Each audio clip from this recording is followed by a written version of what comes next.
Hello, everybody. I'm Bob Marone, your moderator for the Senior Moments podcast presented by the Osborn Senior Living Community in Rye and produced by Westchester Talk Radio. I will be moderating this episode with the Osborn Vice President of Sales, Krista Daniello.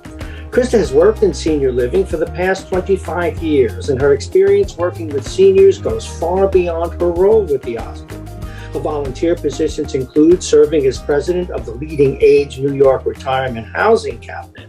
She also serves on the board of directors of the Hudson Valley chapter of the Alzheimer's Association. So Krista is well-versed in topics and issues of interest to seniors in the community. Thank you, Krista, for sponsoring this and bringing it to Westchester Talk Radio.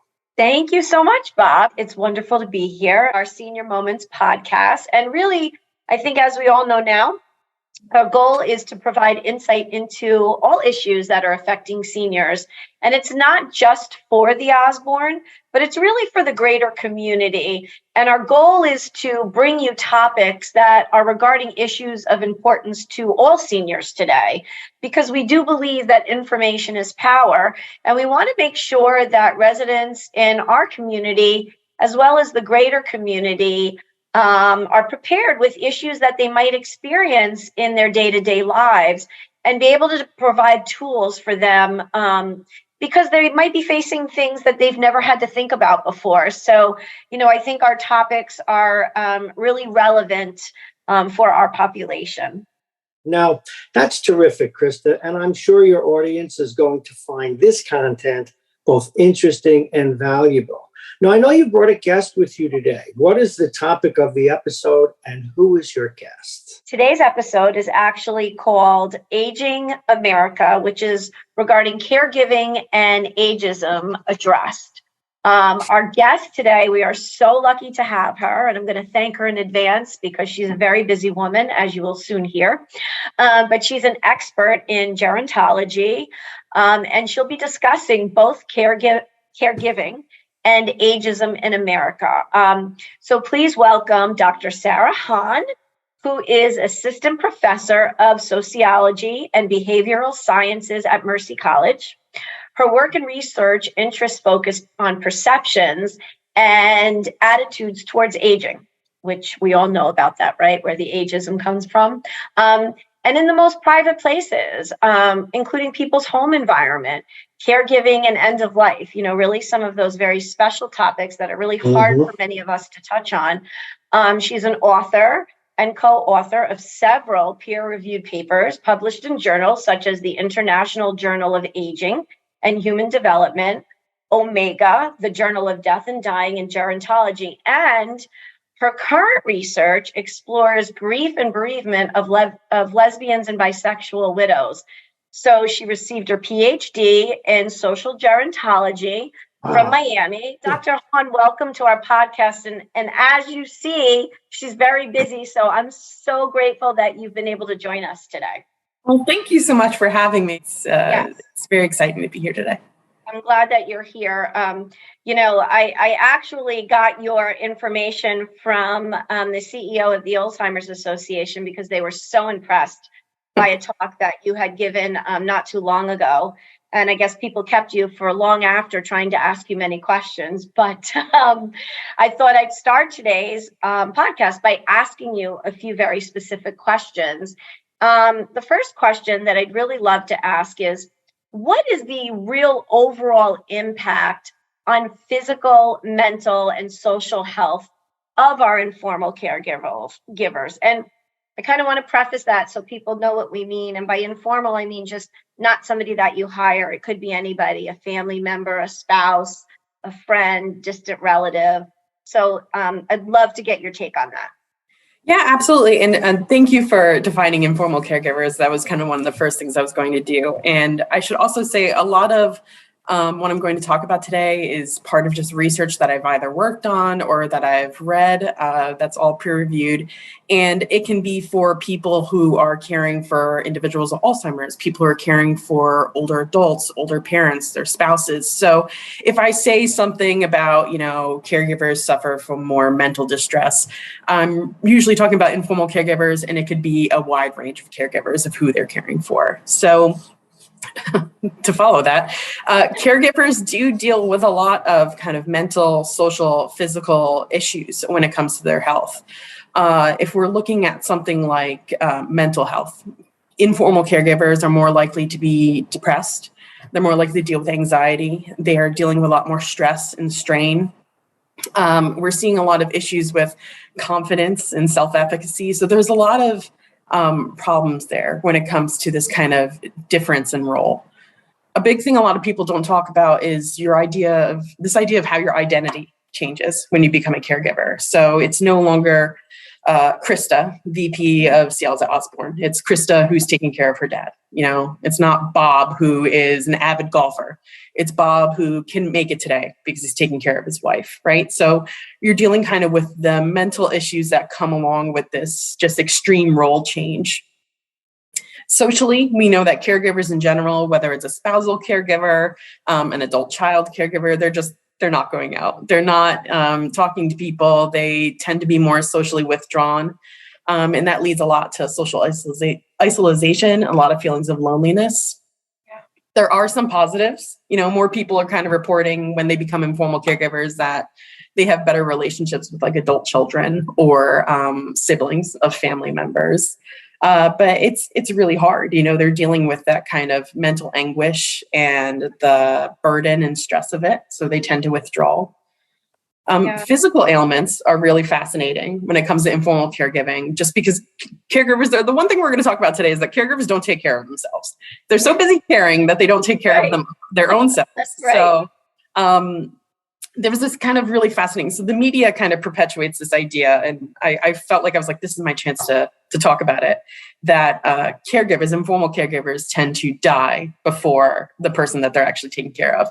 And there have been studies that shown that. So there was a famous study that said 63% of caregivers tend to pass away before their loved ones. But what's really fascinating is that as this research gets replicated, what they're finding is that caregivers tend to live longer than non-caregivers because they won't stop caring. So it's really inconsistent, but in some studies, mortality rate does go up. But in terms of physical illness, we're seeing informal caregivers have worse health in terms of like lower immune system responses. They tend to get a lot of musculoskeletal issues. So, if you have to pick up your husband in order to bathe him, you're going to hurt your back or your legs if you're not picking them up correctly. But it's just a lot of this kind of mental stress that's brought on by lack of really internal and external resources. So if you don't know how to cope correctly, or if you don't have a strong support system or financial support, it's going to hit you much harder, this mental and kind of social issues that caregivers deal with. But that information was so helpful. But one of the things I think about often is how does that social isolation and loneliness really impact the caregivers? I mean, I think it has a much bigger impact than people realize because they think, oh, well, you're with somebody all day, but it really does have a much bigger impact. And I'd love to hear your take on the research with regard to that. Yeah. So everything I just said, all those issues, depression, anxiety, is just exacerbated when you start to withdraw from society and kind of withdraw from other people and deal with a lot of feelings of loneliness. So all of these health issues in terms of mental health, social health, that just gets worse. But what's really fascinating, again, is just the change of relationship. So when you become a caregiver, an informal caregiver, regardless of who you're caring with, your relationship's going to change. So if it's your spouse, we're seeing there is a dip in like intimacy and connectedness. So you're no longer an equal partnership, right? So it used to be you and your husband, you and your wife, you and your partner work on everything together, but now someone can't do these things. So we're seeing kind of that loss of that loneliness right there. You're going to see a change in your friends. So one thing that's really fascinating with becoming a caregiver, not just for like an older adult or a spouse. We see this in caregivers who just recently had a child, right? A lot of our friend groups are based off of couples. So, you do coupley things together. So if you are, say, taking care of your spouse and they can no longer participate in coupley things, we see that friendship group kind of starts to go away. It starts to fade. Also, a lot of caregivers, they say that they don't want to deal with the kind of the fallout that comes with it. I'm so sorry for you. This constantly being reminded over and over again that they are in fact a caregiver, that people are sorry for them, but no real action is ever being taken. So we just kind of constantly hit with these messages. For children that are taking care of adult parents, it's a little bit of a different story because you're dealing with this relationship change in that, your parents, regardless of the relationship you always had with them, they were your parents, right? So I can think about, say, my own father, right? He's a strong guy, he's proud of me, I'm proud of him. We have such an amazing relationship. I can never picture him in that kind of frail, getting him out of bed and helping him shower. So a lot of adult children have to deal with this idea that they almost become the parent. So, having to do that. So this identity shift and relationship shift, it can really impact you in a lot of negative ways. And like I said, there are positives to caregiving. I mean, a lot of people develop a more sense of self, a sense of purpose in life.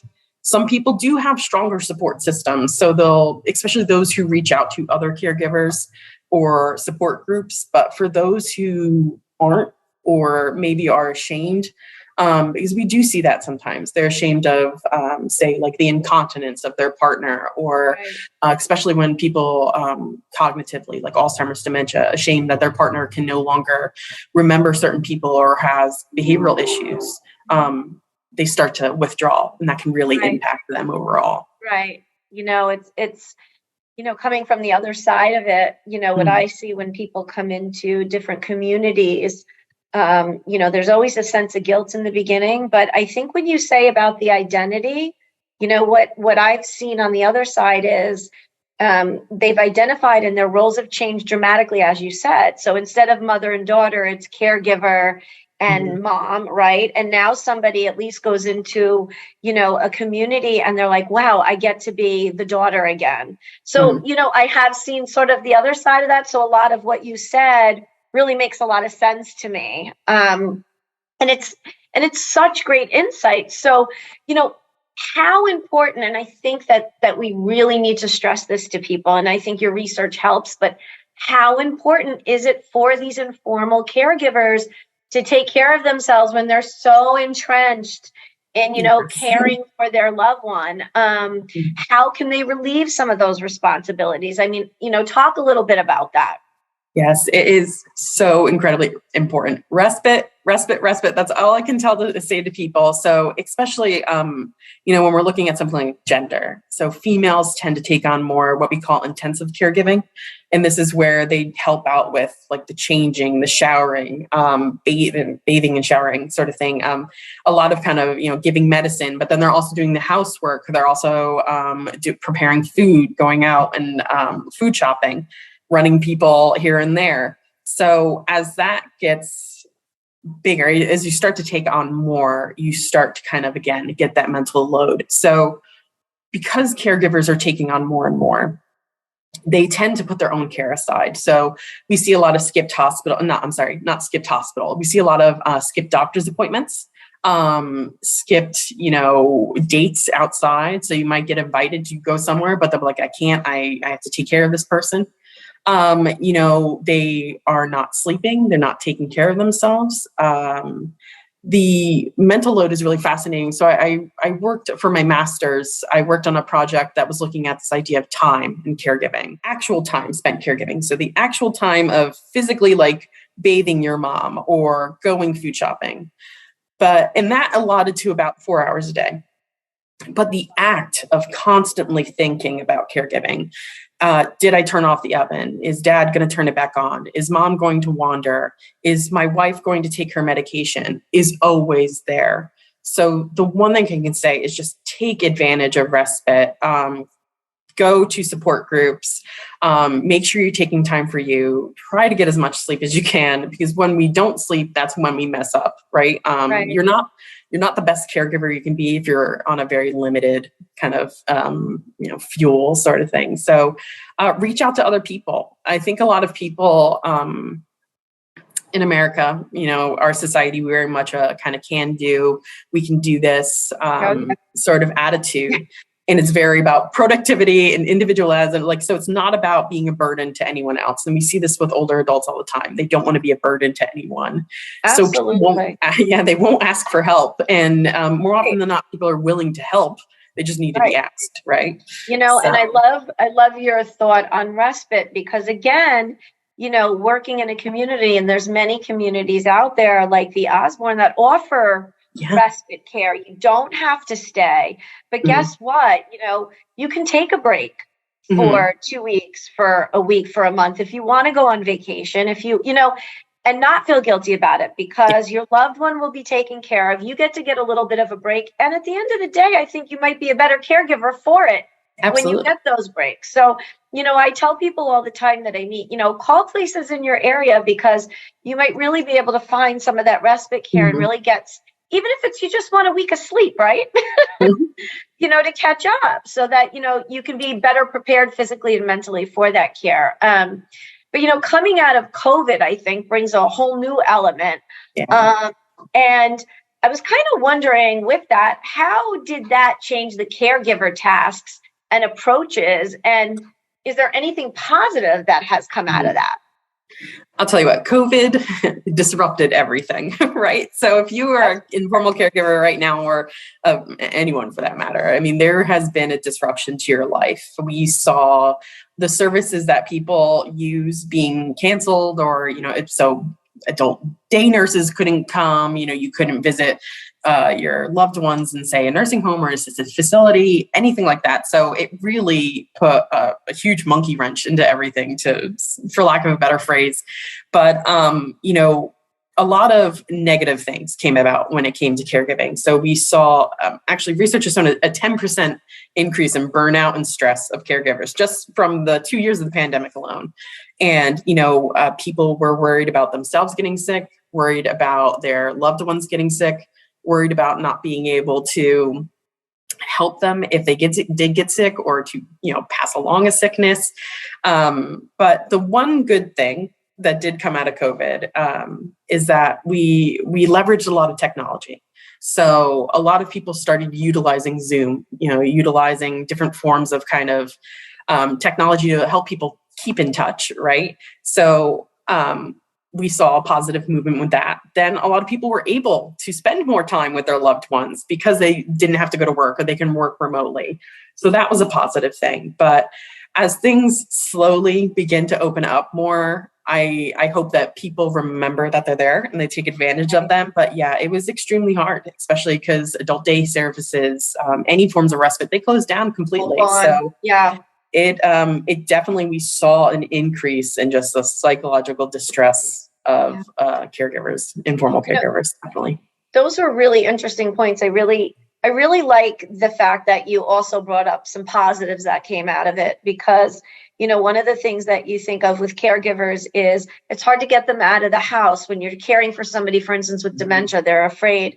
So being able to have the virtual visits now, which have become really so much a part of our life, has added some benefits. So there really is some benefits that we've been able to take from that. So we're nearly out of time, folks, for this episode of Senior Moments on the Westchester Radio Network. I have to tell you before I finish up, this was extraordinary. You folks hit it out of the park, really. And I want to thank you, our sponsor and creator of this podcast, the Osborn Senior Living Community in Rye. I want to take this opportunity also to thank our host, Krista Daniello, VP of Sales at the Osborn. And again, her guest today, Dr. Sarah Long.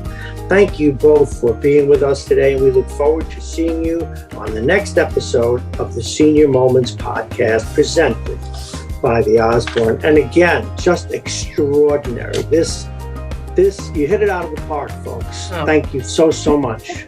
Thank you. Thanks so much. Thank you both.